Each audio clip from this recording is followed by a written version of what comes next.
Assalamualaikum warahmatullahi wabarakatuh. Salam sejahtera untuk kita semua. Salam, Om Swastiastu, Namo Buddhaya, salam kebajikan.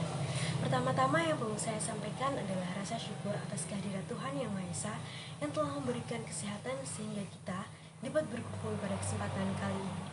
Hadirin yang saya hormati, izinkanlah saya di sini untuk menyampaikan penjelasan singkat terkait urgensi dan implementasi pendidikan karakter siswa di masa pandemi COVID-19. Meskipun di masa pandemi pembelajaran tetap dilaksanakan meskipun dalam jaringan, sehingga perlu ditanamkan pendidikan karakter sejak dini. Dunia sedang dihadapkan pada permasalahan global yakni wabah coronavirus disease atau COVID-19. Nah, COVID-19 ini telah meluas ke berbagai wilayah di Indonesia. Pemerintah sendiri melakukan social distancing dan beberapa hal lainnya untuk mencegah dari meluasnya coronavirus 19 ini. Nah, PSBB merupakan salah satu upaya dalam membatasi kegiatan bagi penduduk yang diduga terinfeksi COVID-19 dan cara untuk penyebarannya. Nah, tujuan dari PSBB ini untuk membatasi pergerakan orang atau barang dan mengantisipasi perkembangan eskalasi dan memperkuat upaya penanggulangan kesehatan dalam menangani dampak sosial dan ekonomi penyebaran COVID. Nah, pemerintah melalui Menteri Pendidikan dan Kebudayaan Nadiem Anwar Makarim memutuskan untuk memindahkan proses pembelajaran tatap muka menjadi pembelajaran secara daring dan diumumkan melalui surat edaran nomor 369/MPK.A/HK/2020. Dengan demikian, pembelajaran di rumah secara daring diberlakukan pada seluruh tingkat pendidikan. Laksana tahun 2015 menjelaskan ada beberapa hal yang terkait dengan pentingnya menanamkan pendidikan karakter. Di antaranya, yang pertama, selama dimensi karakter tidak menjadi bagian dari kriteria keberhasilan dalam pendidikan. Nah, selama itu pendidikan tidak akan berkontribusi banyak dalam pembangunan karakter. Yang kedua, dalam kenyataannya pendidik berkarakterlah yang menghasilkan SDM handal dan memiliki jati diri. Yang ketiga, pilar akhlak atau moral yang dimiliki dalam diri seseorang sehingga ia menjadi orang yang berkarakter, baik good karakter, dan memiliki sikap jujur, sabar, rendah hati, tanggung jawab, dan rasa hormat yang tercermin dalam kesatuan organisasi pribadi yang harmonis dan dinamis. Nah, nilai-nilai itu meliputi yang pertama ketuhanan yang Maha Esa, kemanusiaan yang adil dan beradab, persatuan Indonesia, kerakyatan yang dipimpin oleh hikmat kebijaksanaan dalam permusyawaratan perwakilan, dan keadilan sosial bagi seluruh rakyat Indonesia. Nah, selanjutnya adapun nilai-nilai yang harus ditanamkan pada diri anak di usia SD, yaitu yang pertama ada kejujuran, kemudian ada loyalitas dan bisa diandalkan, kemudian hormat, cinta, ketidakegoisan, dan sensitivitas, baik hati dan pertemanan. Nah, menurut Thomas, tahun 2004, karakter itu terdiri dari 3 bagian yang saling terkait, yaitu pengetahuan tentang moral atau moral glowing, yang kedua ada perasaan atau moral feeling, dan perilaku bermoral atau moral behavior. Nah, karakter yang baik terdiri dari untuk mengetahui good karakter itu sendiri, kemudian melakukan kebaikan dengan acting the good. Nah, oleh karena itu, cara membentuk karakter yang efektif adalah dengan melibatkan ketiga aspek tersebut. Karena karakter adalah otot-otot yang sudah terbentuk yang berkembang melalui proses panjang, latihan, dan kedisiplinan. Nah, berdasarkan pendapat Licona 2004, dia itu menyimpulkan bahwa ada 3 pendekatan yang dapat guru lakukan untuk menginternalisasi nilai-nilai karakter kepada siswa, yaitu yang pertama ada moral knowing, yaitu dalam pembelajaran daring guru laksana dapat memperkenalkan nilai-nilai karakter melalui deskripsi yang berkaitan dengan materi ajar. Contohnya, dalam pengajaran teks naratif, guru dapat mengambil materi yang berkaitan dengan cerita-cerita rakyat yang terkandung di dalamnya. Nah, pesan-pesan moral ini sangat berhubungan erat dengan pendidikan karakter. Nah, dalam pengajaran ini, produknya dapat membuat video dan menjelaskan tentang pesan-pesan moral yang terkandung dalam cerita rakyat tersebut. Yang kedua ada moral feeling. Nah, setelah murid mengetahui tentang nilai-nilai yang terkandung pada materi ajar, maka guru akan memberikan kesempatan kepada siswa untuk merefleksikan nilai-nilai tersebut. Nah, harapannya agar siswa dapat paham pentingnya karakter yang baik. Yang selanjutnya adalah moral behavior, yaitu langkah terakhir yang diharapkan adalah siswa akan mengaplikasikan sikap atau karakter yang baik dalam kehidupan sehari-hari menjadi pribadi yang santun dan berakhlak yang baik. Nah, pembelajaran secara daring menuntut tenaga pendidik untuk mampu berinovasi dalam melakukan pembelajaran.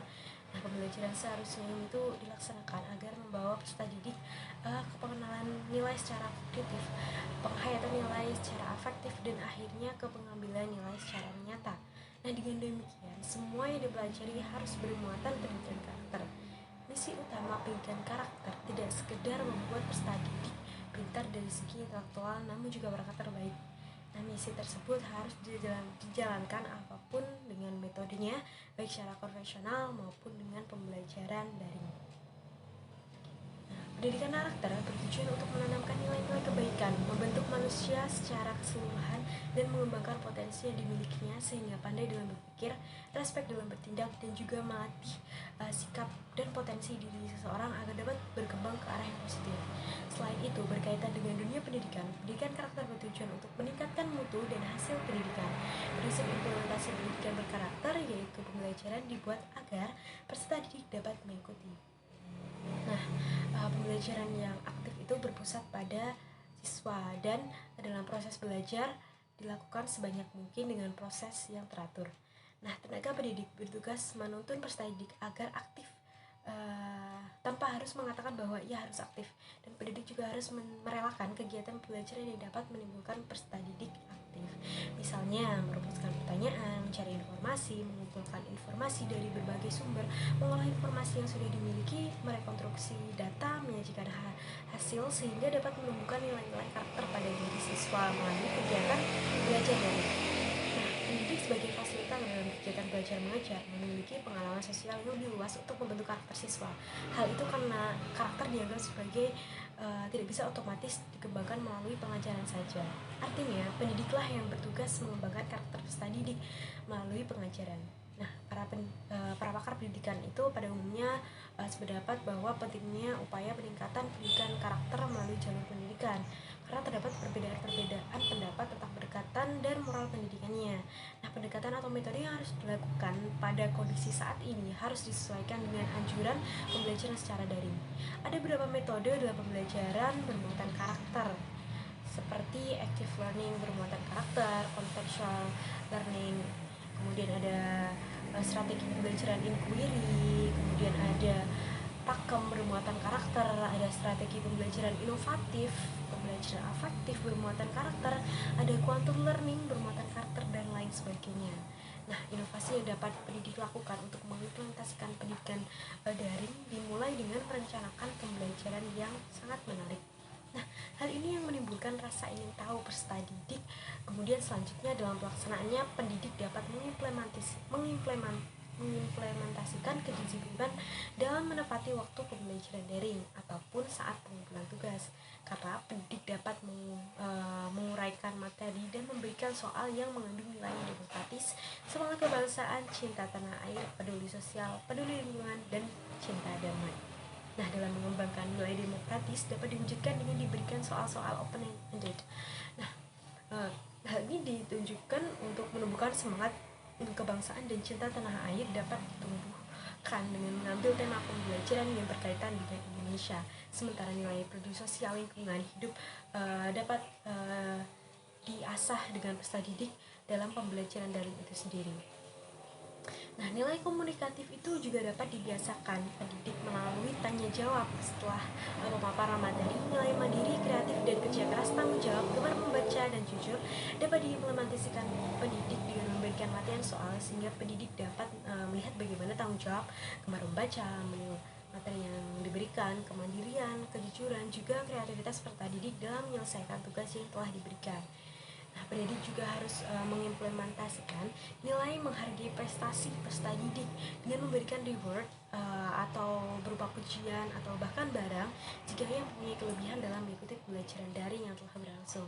Akhirnya, pendidik harus mampu berinovasi dalam membuat pembelajaran daring sekreatif mungkin sehingga nilai-nilai karakter dapat diimplementasikan dengan baik. Demikian yang dapat saya sampaikan, semoga bermanfaat. Mohon maaf apabila ada kata-kata yang salah. Tetap jaga kesehatan di masa pandemi. Jangan lupa 3M, memakai masker, mencuci tangan, dan menjaga jarak. Terima kasih atas perhatiannya. Sekian dari saya. Wassalamualaikum warahmatullahi wabarakatuh.